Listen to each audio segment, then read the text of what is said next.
SP Velumani போடும் புது sketch. தொடர்ந்து வெளியேறும் அதிமுக எம்எல்ஏக்கள். உடைந்த திமுக கூட்டணி. தடுமாறும் இபிஎஸ் ஸ்டாலின். நம்பிக்கை மீடியா நேயர்களுக்கு வணக்கம். எஸ்பி வேலுமணி அதிமுகவினுடைய கொங்கு மண்டலத்தினுடைய ஒரு முக்கியமான முகமா இருந்தாரு.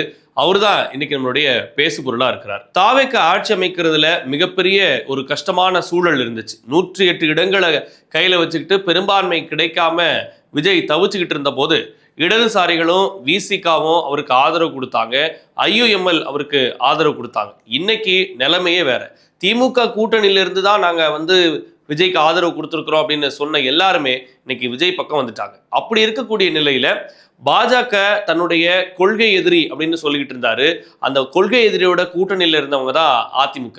பல பிரச்சார கூட்டங்கள்ல அதிமுகவை விமர்சிக்காத விஜய் தேர்தலுக்கு பிறகு அதிமுக அவரோட சேரணும் அப்படின்றதுல ஒரு பெரிய விருப்பம் காட்டினதா சொல்லப்பட்டுச்சு. ஆனா நடந்தது என்னமோ வேற மாதிரி.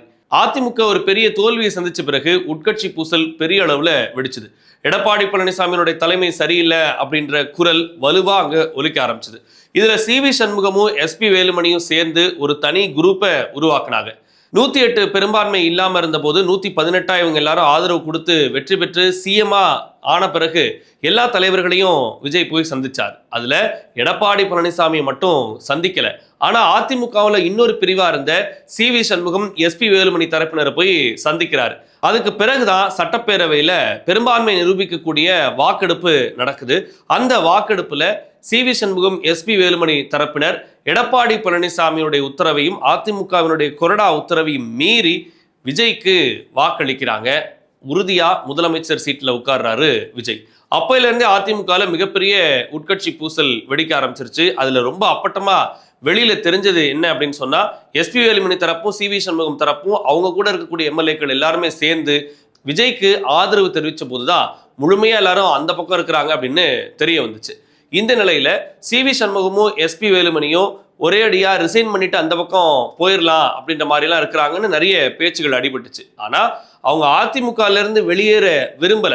விஜய் தனக்கு யாரெல்லாம் ஆதரவு கொடுத்தாங்களோ அவங்களுக்குலாம் மினிஸ்ட்ரியில இடம் கொடுக்கறதா சொன்னாரு. அதே மாதிரி இடதுசாரிகள் அதை வேண்டாம் அப்படின்னு சொல்லிட்டாங்க. அப்போ விடுதலை சிறுத்தைகள் கட்சியில வன்னியரசு அவர்களுக்கும் ஐயுஎம்எல் சார்பா ஷாஜகான் அவர்களுக்கும் 2 அமைச்சரவை இலாக்காக்களை ஒதுக்குனாரு விஜய். இதுல பார்த்து ஆச்சரியப்பட்ட ஆசைப்பட்ட அதிமுக எம்எல்ஏக்கள்லாம் என்ன பண்றாங்க அப்படின்னு சொன்னா, இப்போ விஜயோட போனா நமக்கும் ஒரு சப்போர்ட் இருக்கும், மினிஸ்ட்ரியில இடம் கிடைப்பதற்கான வாய்ப்பு இருக்கு. ஏற்கனவே அதிமுக தொடர்ந்து 11 தேர்தல்களா தோல்வியை சந்திச்சுக்கிட்டு இருக்கு. இப்போ விஜயோட போகும்போது இன்னொரு சப்போர்ட் இருக்கும் அப்படின்ற ஒரு சூழலை எதிர்பார்க்கிறாங்க. இதுக்கு நடுவுல வேற ஒரு விஷயம் நடந்திருக்கு. திமுகவும் அதிமுகவும் கூட்டணி அமைச்சு எடப்பாடி பழனிசாமியை முதல்வராக்கலாம் அப்படின்ற பேச்சு நடந்ததா சொல்லப்படுது. அது குறித்து நம்ம பின்னாடி பார்ப்போம். இப்போ இந்த மாதிரி ஒரு சூழல்ல எஸ்பி வேலுமணியும் சிவி சண்முகமும் என்ன பண்றாங்க அப்படின்னு சொன்னா, எடப்பாடி பழனிசாமி தலைமையை ஏத்துக்காம விஜய் பக்கம் போகலாம் அப்படின்னு ஒரு முயற்சி எடுக்கும்போது அதை அந்த பெரும்பான்மை வாக்கெடுப்புக்கு பிறகு விஜய் அதை தவிர்க்கிறாரு. அதுக்கு ஒரு முட்டுக்கட்டையை போடுறாரு. என்ன சொல்லப்படுது அப்படின்னு சொன்னா, நீங்க ரெட்டை இலையில இருந்துகிட்டே எனக்கு ஆதரவு தெரிவிக்கிறது அவ்வளோ சரியா இருக்காது. நீங்க ரிசைன் பண்ணிட்டு வாங்க, விசில் சின்னத்துல நின்று வெற்றி பெறுங்க, அதுக்கு பிறகு நீங்க எங்களுடைய அமைச்சர்களை இடம்பெறலாம் அப்படின்னு சொன்னதா நிறைய தகவல்கள் அன்னைக்கு பகிரப்பட்டுச்சு. என்ன காரணம் அப்படின்னு சொன்னா, 107 இடங்கள் கையில வச்சிருக்கக்கூடிய விஜய்க்கு 118 இடங்கள் தேவை. அப்ப இன்னொரு 11 இடங்கள் தேவை. இப்ப இந்த 11 எம்எல்ஏக்களை அவருக்கு கொடுத்திருக்கிறது காங்கிரஸ், விசிக, இடதுசாரிகள், ஐயுஎம்எல். அது மட்டும் இல்லாம அப்ப மதிமுகல இருந்து வைகோவும் விஜய்க்கு ஆதரவான நிலைப்பாட்டை எடுத்து திமுக கூட்டணியிலேருந்து வெளியே போயிருக்கிறார். இந்த ஆங்கிள் நம்ம பார்க்கும்போது திமுக கூட்டணியில இருந்த எல்லாருமே ஒரு மிகப்பெரிய ஒரு வலுவான கூட்டணியை திமுக கட்டமைச்சது அப்படின்னு சொல்லிட்டு இருந்தோம். ஆனா இப்ப அந்த வலுவான கூட்டணி அப்படியே அந்த கூட்டணி கிளம்பி தாவேக்கா பக்கம் வந்திருக்கிறதும் விஜய் பக்கம் வந்திருக்கிறதும் முக்கியமான ஒரு விஷயமா பார்க்கப்படுது.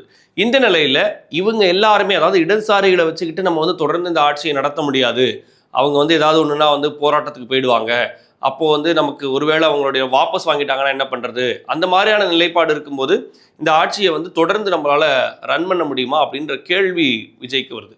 அப்ப இப்ப என்ன நடக்குது அப்படின்னு சொன்னா, அதிமுக எம்எல்ஏக்கள் இந்த பக்கம் வர்றதுக்கு ஆசைப்படுறாங்க. இதுல குதிரை பேரம் நடந்ததாலாம் சொல்லப்படுது. நடந்துச்சா இல்லையா அப்படின்றது யார் செஞ்சாங்களோ அவங்களுக்கு மட்டும்தான் தெரிய போகுது. இது ஒரு அரசியல் வார்த்தையாவே இந்த குதிரை பேரம் அப்படின்னு ஆயிடுச்சு.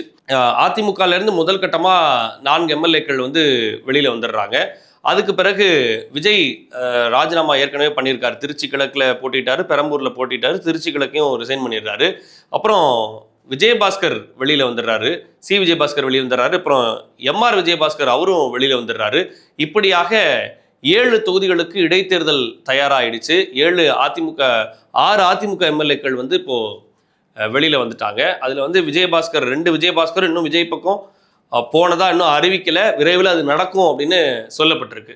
விஜயனுடைய பிளான் என்ன அப்படின்னு சொன்னா, ரெட்டை இலையை டெவலப் பண்றதை அவர் விரும்பல, விசில் சின்னத்தை டெவலப் பண்றதை தான் அவர் விரும்புறாருன்றது தான் பாயிண்ட். ஏன் அப்படின்னு சொன்னா, திமுகவினுடைய கூட்டணிகள் எல்லாம் அவர் உடைச்சிட்டாரு. எனவே திமுகவை அந்த கூட்டணி எல்லாம் உடைச்சதுனால அது ஒரு வகையில பலவீனப்படுத்துறாரு.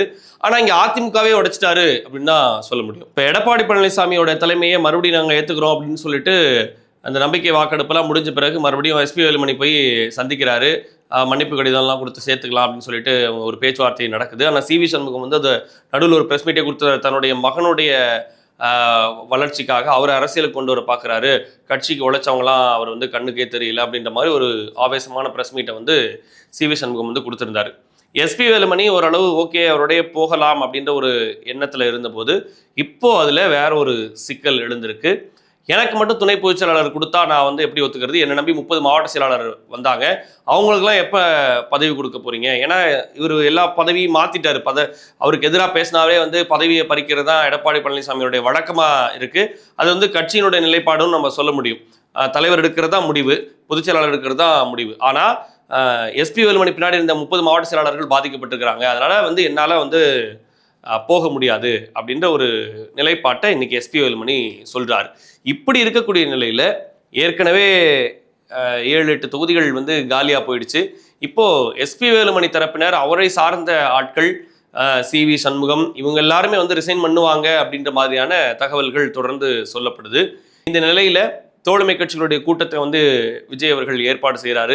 அதில் வந்து விசிக கண்டிப்பாக கலந்துப்போம் அப்படின்னு சொல்லிட்டு 5 ஆண்டுகளுக்கு வந்து நாங்கள் துணை நிற்போம், இந்த ஆட்சியை கவிழ்க்க முடியாது அப்படின்னு சொல்கிறார். ஏன்னா ஸ்டாலின் வந்து எப்போ வேணாலும் தேர்தல் வரும் தயாராக இருங்க அப்படின்னு சொல்லி திமுகவினர் ஊக்கப்படுத்துகிற அதே வேளையில் விசிக வந்து அப்படிலாம் ஒன்றும் இல்லை, நாங்கள் வந்து துணை இருப்போம் அப்படின்னு சொல்கிறாங்க. மதிமுக நாங்கள் துணை இருப்போம்னு சொல்கிறாங்க, மார்க்சிஸ்ட் கம்யூனிஸ்ட் துணை இருப்போம்னு சொல்கிறாங்க, ஐயுஎம்எல் துணை இருப்போம்னு சொல்கிறாங்க. ஐயுஎம்எல் காதர் மொய்தீன் என்ன சொல்லிட்டார் அப்படின்னு சொன்னால், பேட்டியில் வந்து சொல்கிறாரு, ஸ்டாலினே என்கிட்ட பேசினாரு, எடப்பாடி பழனிசாமி தான் வந்து முதலமைச்சர், நம்ம அவர் ஆதரிக்கிறோம் அப்படின்னு சொல்லி பேசினாங்க. அடுத்த நாள் என்னடான்னா திருமாவளவன் முதலமைச்சர் அப்படின்னு சொல்லி பேசுனாங்க. அப்போ மறைமுகமாக பாஜக ஆட்சி அமைப்பதை நாங்கள் ஒத்துக்க முடியாது, அந்த காரணத்தால் நாங்கள் வந்து வெளியில் வந்துட்டோம். ஏன்னா ஐயுஎம்எல் தான் ரொம்ப ஸ்ட்ராங்காக இருந்தாங்க, கடைசி வரைக்கும் வந்து ஆதரவே கொடுக்கல. சிடி நிர்மல்குமார் ஆதரவு ஒரிஜினலாக போய் கெஞ்சி தான் அந்த ஆதரவு கடிதத்தை வாங்கிட்டு வந்தாங்க. அப்படி இருக்கு, ஸ்டாலினை கேட்டு தான் நாங்கள் கொடுப்போம் அப்படின்னு வேற சொல்லியிருந்தாரு. இப்போ அப்படி பார்க்கும்போது ஐயுஎம்எல் வந்து முதல்ல அவங்க தான் கூட்டணியிலேருந்து வெளியில் வந்து தாவேக்கால வந்து கூட்டணியோட சேர்றாங்க காங்கிரஸுக்கு பிறகு. அப்போ விசிகாவும் முழுக்க முழுக்க ஆதரவு கொடுக்க ஆரம்பிச்சிட்டாங்க, இடதுசாரிகள் ஆதரவு இருக்கு. இருந்தாலும் தன்னுடைய தனிப்பெரும்பான்மை நிரூபிப்பதற்கான வேலையை விஜய் செஞ்சுக்கிட்டே இருக்கிறாரு அப்படின்றது தான் முக்கியம். இதில் முக்கியமாக ஒரு விஷயம் என்ன செய்யணும் அப்படின்னு சொன்னால், திருச்சி கிழக்கு வந்து அங்கே ஏற்கனவே அன்பில் மகேஷ், கே நேரு இவங்க எல்லாருமே வந்து திருச்சி வட்டாரத்தில் சார்ந்த முன்னாள் அமைச்சர்கள், ஒரு வலுவான திமுகவினுடைய புள்ளிகள். இப்படி இருக்கிற நிலையில் செந்தில் பாலாஜி, அதே போல் கரூரில் விஜயபாஸ்கர், இந்த மாதிரி முக்கிய புள்ளிகளுக்கு நடுவில் போட்டி நடக்கும்போது செந்தில் பாலாஜி எப்போல்லாம் வந்து கரூரில் போட்டிடுறாரோ அப்போல்லாம் விஜயபாஸ்கரால் ஜெயிக்க முடியாமல் போயிருந்துச்சு. இப்போ கரூர் தொகுதி காலியாவது விஜயபாஸ்கர் வந்து ஒருவேளை தாவேக்கா பக்கம் நகர்ந்தால் இது எல்லாமே விஜய்க்கு சாதகமாக அமையும். அப்போ கொஞ்சம் கொஞ்சமாக வந்து விஜய் இந்த அரசியல் நகர்வுகளை நகர்த்திக்கிட்டு இருக்கிறாரு அப்படின்றதையும் நம்ம இங்கே பார்க்கணும். ஒரு பக்கம் திமுகவை கூட்டணி எல்லாம் விஜய் பக்கம் வந்து அவங்கள ஒரு மாதிரி பலவீனப்படுத்தி வச்சிருக்கிறாரு, இந்த பக்கம் அதிமுகவே உடைச்சிருக்கிறாரு. உதயநிதி ஸ்டாலின் வந்து பழைய தலைவர்கள்லாம் வேண்டாம், சீனியர்ஸ்லாம் வேண்டாம், ஜூனியர்ஸை வச்சு நாங்கள் அடுத்த கட்டத்தை முன்னெடுக்கிறோன்னு சொல்லி எதிர்கட்சி தலைவர் உதயநிதி ஸ்டாலின் வந்து முழு வீச்சில் களத்தில் இருக்கிறாரு. ஸ்டாலின் வந்து சீக்கிரமாக வந்து மறுபடியும் சட்டசபைக்கு வருவாருன்னு சொல்லிட்டு கே நேரு பேசினதையும் நம்மளால் பார்க்க முடிஞ்சுது. அவரையும் வந்து எங்கள் அப்பாவை காணும் அப்படின்னு சொன்ன விஷயம் பெரிய அளவில் வைரலாச்சு. ஸோ இந்த மாதிரியான விஷயங்கள்லாம் கொஞ்சம் கொஞ்சமாக நடந்துக்கிட்டு வர்றது வந்து இப்போ விஜய்க்கு சாதகமாக ஒரு சூழலை ஏற்படுத்தியிருக்குன்னு தான் சொல்ல முடியும். அதிமுக எம்எல்ஏக்கள் தொடர்ந்து இந்த பக்கம் வர்றதையும் ரொம்ப கவனித்து பார்க்கணும் அப்படின்னு திருமாவளவன் அவர்களும் சொல்லியிருந்தாங்க. வைகோ இன்னைக்கு அப்படியே மாற்றி பேச ஆரம்பிச்சிட்டாரு. இத்தனை நாள் அவங்க ஒரு ஊழல் கட்சி திமுக, ஒரு சதுரடிக்கு இவ்வளோன்னு விலை பேசி வாங்கினவங்க திமுக அப்படின்னு சொல்லி வைகோ வந்து இன்னைக்கு மாற்றி பேசுகிறாரு. ஏன் அந்த கூட்டணியில் இருந்தீங்கன்னு சொல்லி செய்தியாளர் கேட்கும்போது அப்போ அது கூட்டணி தர்மம் அப்படின்னு சொல்லிட்டாரு. அநீதிக்கு துணை போகிறது எப்படி தர்மம் ஆகும் அப்படின்னு புரியல. விஜய் ஏதாவது தப்பு பண்ணாலும் அவர் அது கேட்காம இங்கே இருந்துருவாரா அப்படின்ற ஒரு கேள்வியும் இப்போ எழுது. ஏன்னா துரை வைகோட எதிர்கால அரசியல் வாழ்க்கையை கருதி இப்போ வைகோ அமைதியாக இருக்கிறாரா அப்படின்ற ஒரு கேள்வியும் எழுந்திருக்கிறது. எது எப்படியாக இருந்தாலும் விஜய் தன்னுடைய பலத்தை அதிகரித்து கொண்டே செல்கிறார். தோழமை கட்சி கூட்டத்தை வந்து எப்படி நடத்த போறாரு, அந்த புது இயக்கம், அந்த புது கூட்டணி என்ன மாதிரியான நிலைப்பாட்டை எடுக்க போகிறது அப்படின்றதெல்லாம் பொறுத்திருந்து பார்க்கலாம்.